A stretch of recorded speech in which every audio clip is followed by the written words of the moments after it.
Um, yeah. You were saying it's interesting that people feel like, why would you have to open that emotion again? Right. And because my sense is because the only thing you need to keep compartmentalized and hidden that way is something that's still so powerful that if you were to open the door, you're really concerned that it would consume you. Right. Right. We don't keep mild things hidden that deeply underground. Right. Right. Sure. And so, and it's only like after you realize that you open the door and you realize like, man, this is intense and it's rock and roll, but like after a while it just gets like smaller and easier and softer, and it's not running the show anymore. Like I remember how like the shame piece process where we were tracking it over time, and initially it was really intense. Right. And then it started like calming down and be like, oh, okay, no, I can see it here. Right. Yeah. I mean, even that part became tangible to me. It became like smooth and solid and a little black rock that I could like picture. I think it's interesting that you say people don't like to open the door to revisit those feelings, when I feel like it was almost the opposite experience for, I think, people who are living with that kind of suffering in their lives don't realize that that damn door is wide open, and until you go close it, you're not going to have peace from that experience. You have to go back and visit it, or it's going to follow you and haunt you. It's not going back into it. It's shutting that door in a way that allows you to move beyond it again. And for the amount of, it's like ripping the Band-Aid off. Like, do you want to live with this pain for years and years and years? Or would you like to revisit that pain in several short sessions that address it head on, directly, really raw, very emotional, painful, physically, in terms of the anxiety and just the gut-wrenchingness of it? Or would you like to talk about it for the next 10 years and just see if it works its own way out? I think most people would prefer to rip the damn Band-Aid off and get on with their lives, especially when it's affecting their work and their relationships and their loved ones and just their overall approach to how they go through their days. Like, rip that damn Band-Aid off, deal with that pain, and move on. Like, it's after doing it just one time, that seems like clearly the logical answer. Like, get it over with. It already happened. Like, just address it and move on. Right, you already survived it. Right. Now let's actually, so that's the other interesting piece with this, right? So you describe, it's amazing how, like, if you think about this event, or if you think about a car accident that literally lasts only like seconds, right? And yet how much affected we are by something like that kind of a traumatic event, right? And so when people are processing it, we really do have to take those seconds and spread them out, so your body, your nervous system can like integrate and digest this piece of it before it moves on to this piece, before it moves on to this piece. It's usually because things were so compressed like that we don't have a chance to integrate it. Right. So yeah, it's like a boulder falling on your head when it all happens in 1 second, but if you can space it all out, you're right. It's you're not drinking from a fire hose anymore. It puts it into bite-sized chunks. But I was also really wondering too about the effects of like long-term sexual abuse that people have gone through. And I would imagine that therapy like that, addressing one aspect of it, creates almost a funnel where all of it can go down, where you don't have to address every single one of those events, but you can hit the middle of it, the most intense part, and bam, knock so much of that out in one shot. But I don't know if that's true, and that's not what we did, but it just crossed my mind that, you asked me to come up with a car accident type, or a single event, but I think a lot of trauma for people is over a significant amount of time, and it's not quick like that. And I was spent some time trying to think about what would that kind of event have, and I guess I think it probably does. I think it probably flushes a lot of it in one shot, and it's not reliving every single event. Yeah, no, it's definitely not, and that's one of the beauties of this, right? So It is more complicated. It will take longer, but like nothing compared to like, I mean, it still goes pretty deep, pretty fast, and you get a lot of results quickly. Right. So, you know, Tim, the other story that is coming to my mind that is kind of useful, and we're not going to use this discussion, this part of it for our videos, but I had another person that I did a demonstration session for, right? And this person, she's young, she's done a ton of therapy, like just probably early 30s.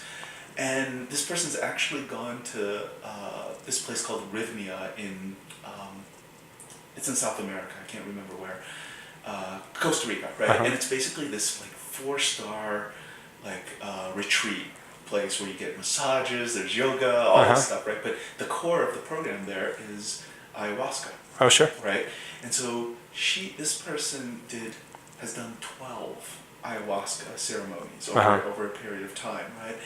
And pretty happy, healthy, you know, person, everything like that. Very like, and we did one session like this, and so I've been talking to her afterwards, just like you and I are talking right now, and she said it was like the most raw experience of her life, like more, and she was like it was actually more intense than the ayahuasca, and she was like, because she goes to like really mostly like delightful and insightful places with ayahuasca. Like the medicine speaks to her, and there's a lot of value there. Right. But like I think it is really speaking to the container, the context in which it happens. Exactly. Because yeah.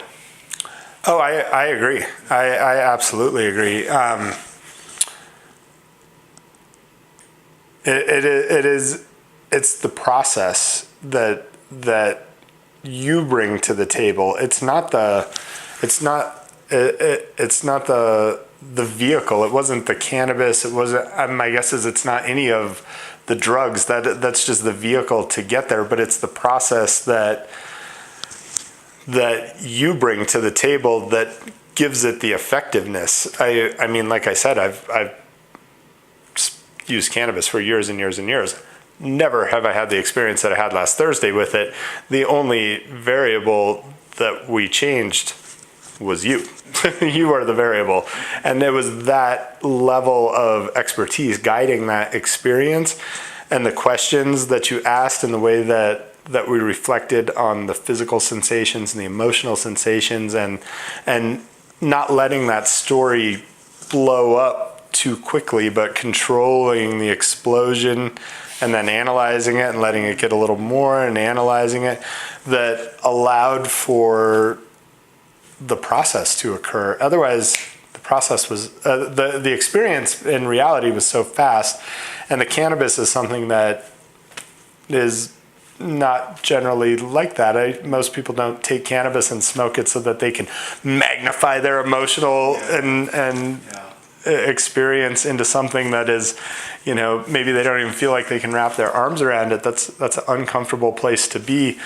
But when you have someone who understands what they're doing with that experience and like sees the bigger picture with it, it makes it a powerful experience and not nearly as scary, even though it was scary. It was intense. It was emotional and draining in a way that I wasn't expecting it to be. And I didn't understand what you meant when you said be gentle with yourself until like a day and a half later, and I was like, man, I get it. Like, you really do. It's deep, much deeper than I thought. It was very cool. But I totally understand that too. I've not done ayahuasca, but I spent a little time in, actually I spent a lot, I almost moved to South America at one point. I could move to Peru for sure. That place is amazing. But I spent some time in the jungle in Ecuador, and there was an opportunity to do it. And this woman, girlfriend I was traveling with, it wasn't that she was opposed. She was just worried about the circumstances around it and her lack of control in that situation. Like, we were really in the middle of nowhere in the jungle with people she'd never met before, who had drugs she'd never done before. And here's this, like, she just wasn't into the whole scene. And I was like, well, I'm not going to ask you to do something you're completely, even though I was like, hell yeah, I was hoping this would happen, and now here it is, and you don't want to do it? Like, but I talked to some of the people who did it, and it was what you're describing, like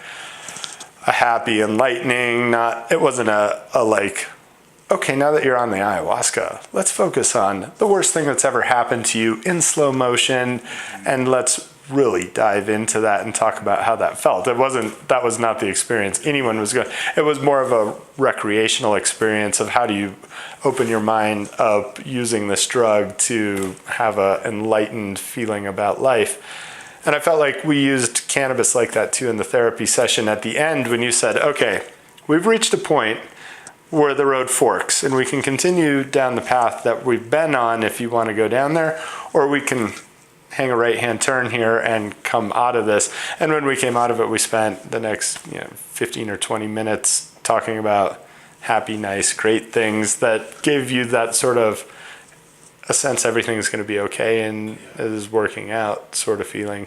And that's what the ayahuasca experience for these people that did it was like too. And that's sort of what you're describing. That's not at all what we did, but I think you could probably use that same drug to get to that same place also. And I think shaman over time were doing it like that. People were not taking that drug and then going, oh, it's Friday night and let's hang out in the village and party in the jungle. They were going on spiritual adventures with that drug. And it was a much deeper part, more like a religious experience than a purely recreational experience, right? It wasn't about that at all. It's interesting because we find that like there's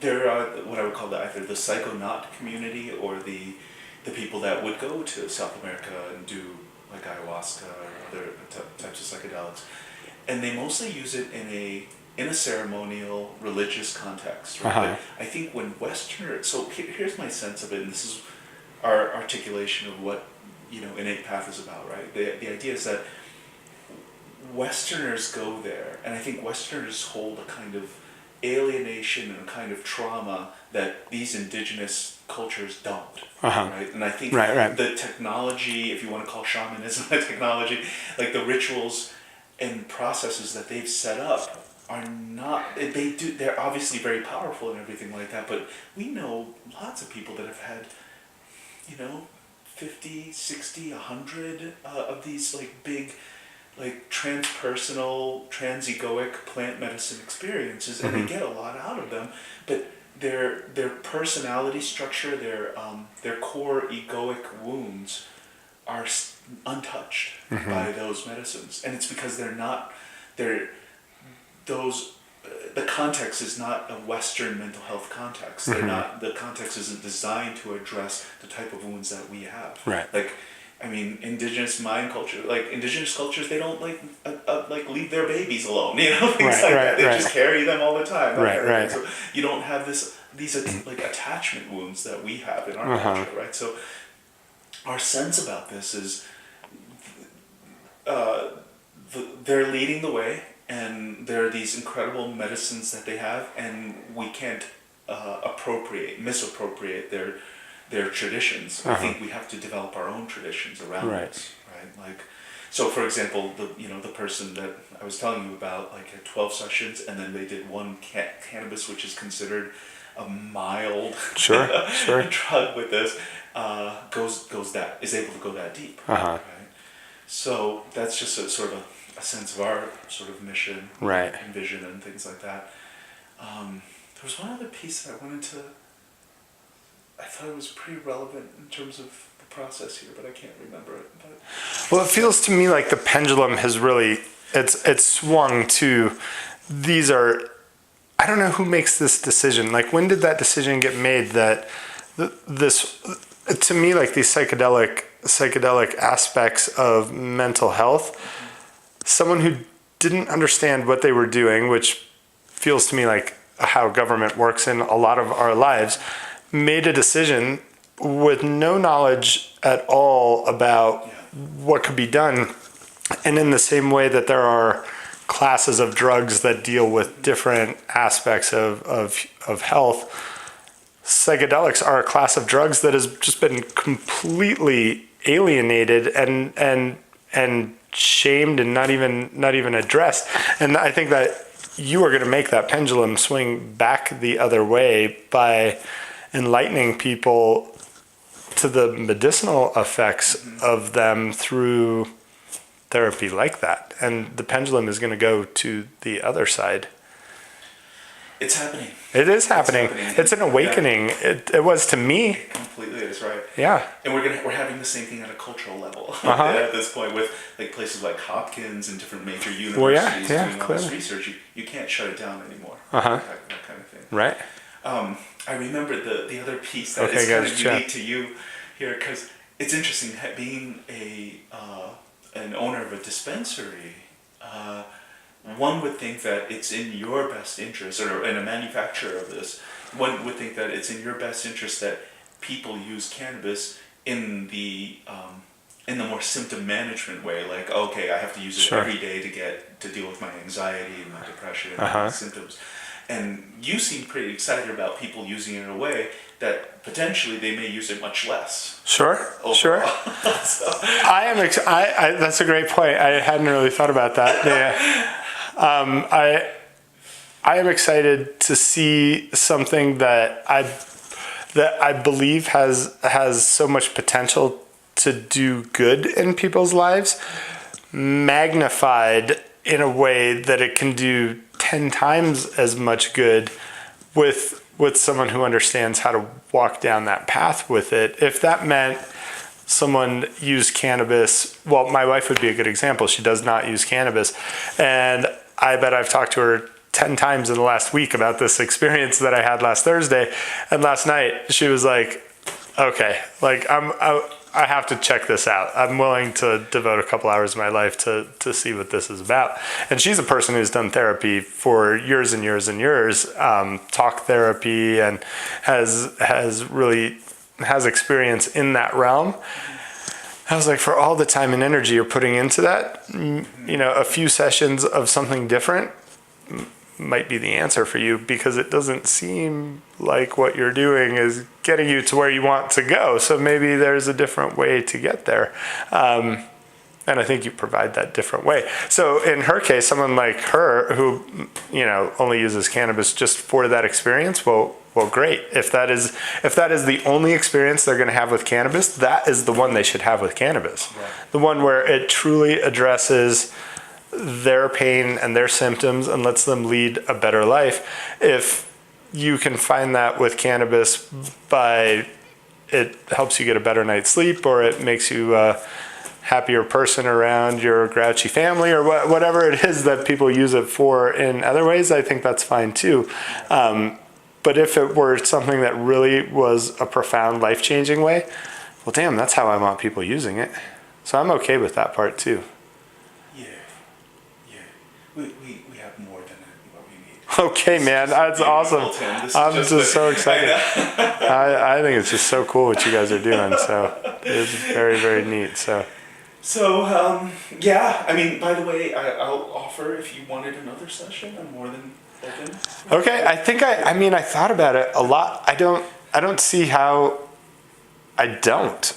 I don't see how I don't. Well, here's the only way that I would. And let me just shut this off. Let me just say that the only thing with it is, again, you're like I said, pretty healthy person, right? And so, what I would say, and this is both good and adds maybe a little bit of complication to the picture.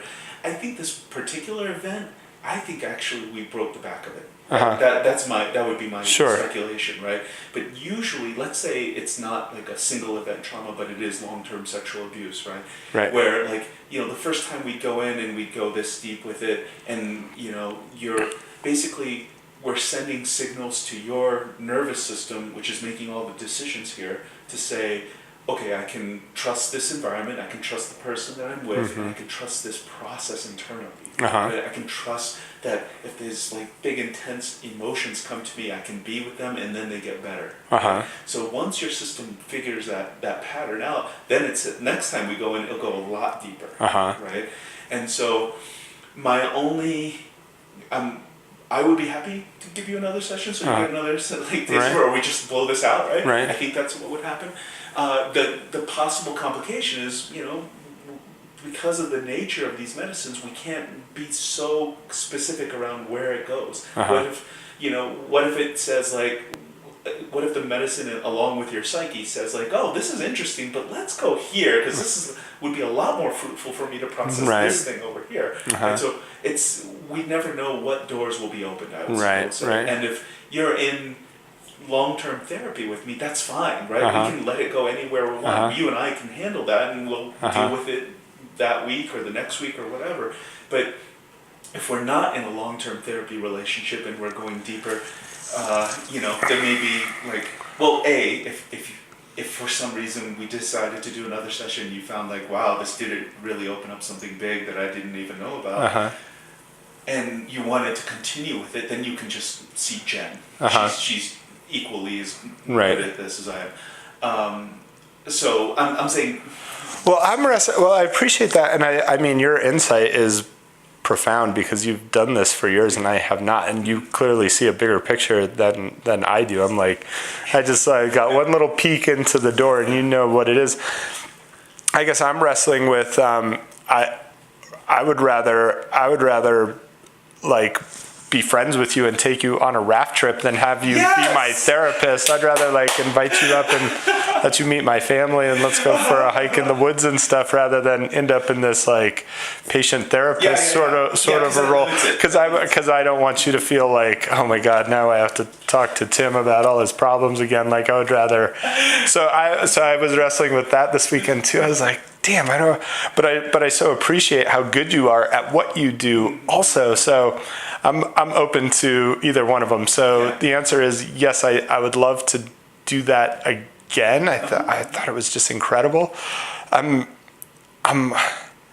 also totally open to trying it with other things too. And I told you I also want to respect your time too, because I also know like when I looked at my watch and saw it was 3:15, I had no idea. I couldn't have told you if 20 minutes had gone by or 6 hours, and 3 hours and 15 minutes had gone by, and that's half your day. So I want to be respectful of that too, and I don't mind paying you for the sessions either. I also need to talk to my brother-in-law and see where his head is at. I told you he is terminally ill. He was diagnosed with, he just turned 40 in March. Oh my God. I know. He was diagnosed with stage 4 colon cancer that is metastasized to his brain and to his lungs. It is the end of his road. It is. He last Thursday, a week ago yesterday. Well,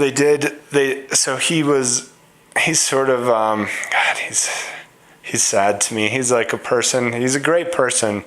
He's just like failure to launch. He lives with mom still and has his job, and he like works, but he lives with his mom, and he's like, he's a super nice guy, but never been married, no kids. Like he's just sort of, it was like, no one told him the race started, and I was like, God damn it, dude, like, you thought there was always tomorrow, and now there's not, and it's going to end. And I think I struggle with that part of his life ending maybe more than he does. He's approached life so lackadaisically the whole way through that he's going to die like that also. And so he went to urgent care, and I'm sure they did the scan, and you don't have to be a doctor. I looked at his brain scan and went, holy shit, there's a walnut in his brain. Like, I mean, it's massive. So they said, that is life-threatening. If we're going to do anything, we have to get rid of that. So they removed that, and in the end of that surgery, he had a stroke, and that stroke paralyzed the right side of his body. So for the last 3 months, they haven't done anything with the cancer. It's all been about trying to get him to a place where he's healthy enough with the side effects of the stroke to be able to deal with the cancer. Which, my God, in hindsight, I bet he wishes he didn't have that surgery and would have just said, shit, I'd rather have the quality of a couple weeks and just move on. So now he's in this completely broken body, and you probably understand this side better than I do, but the insurance world is just so weird and horrible and not humane, and his insurance is great, and they've like clearly he's not going to live to repay these bills, and there is no one they're going to be able to go after. He is it. Like, Yeah. once he's done, he's done. And they've kept him in the hospital for months and provided therapy and treatment and rehab and all this stuff. Well, that ends today. Today is the day that is ended, and he's going back home.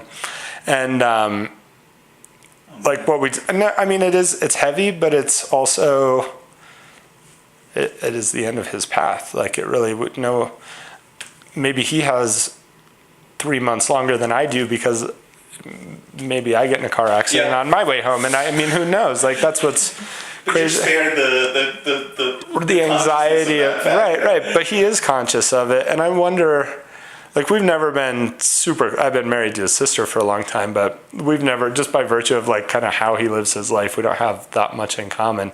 But man, I wonder if he would really benefit from like the John Hopkins psilocybin aspect of that. And I just can't imagine how he wouldn't. Like, it would be maybe the best gift he could have to come to some acceptance with that. So I'm going to talk to him, and then it sounded like you were open to providing that kind of thing. I don't know if that is too heavy or I not.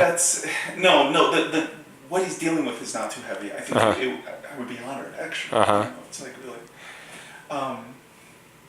like, what a space, you know. But no, it's just unfortunately psilocybin's illegal still. Right, And right. So, you know, there's little chance anybody would get in trouble or anything like Right, that. right. But I mean, Well, I don't want you in an awkward place Yeah. with that either. Maybe cannabis would be another place he could. probably I would say no. I would say cannabis is probably not the Not strong enough, huh? What I would suggest maybe is one of two things. Let me just get all of this off. One of two things. One is you can. I thought